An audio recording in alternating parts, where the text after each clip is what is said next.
of 10. Ayan na. Kakasabi mo lang. 10 votes kasi. Kasi gusto mo mga boss cam talaga ang manalo ngayon. 10 boss ka, trophies na ang nakakakubra.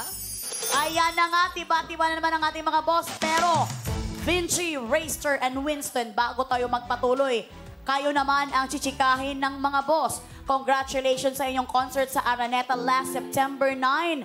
Kamusta? Anong feeling to perform ulit sa harap ng mga Filipino fans pagka-uwi nyo galing Korea? Siyempre, tuwan-tuwa po kami na nabigyan po kami ng chance makapag-perform sa Araneta, makapag-first concert po namin. And doon po namin, yes, thank you po. And doon po namin nakita ulit yung anchors namin. And siyempre, doon po namin pinakita talaga yung pinaghirapan namin sa Korean na training. Pinakita namin sa concert. So sana nag-enjoy kayo.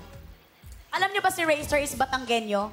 Si Vinci pala, sorry Vinci. Si Vinci ay si Vinci po siya yan. Batanggenyo. Alay naman aring babae, lalaki na rin. Opo. Ano ba ga? Ay. Si Winston naman is from? Samar po. Samar.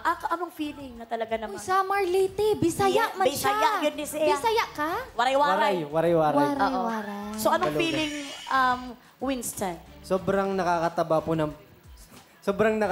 po ng puso kasi, ayun nga po, sobrang galing po kami sa Korea and then kahit nandun po kami sa Korea, nararamdaman pa rin po namin yung pagmamahal at suporta ng anchors dito sa Philippines and nakapag-perform na din po kami sa Smart Araneta dahil po and successful po yun dahil po sa anchors. Maraming salamat po, anchors.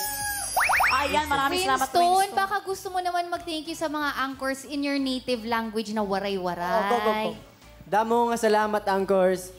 Mahal ko kamo. Mahal ko ka mo. Racer, ano namang feeling mo? Feeling ko po, masaya. 1, 2, 3, 4, we're ready for more.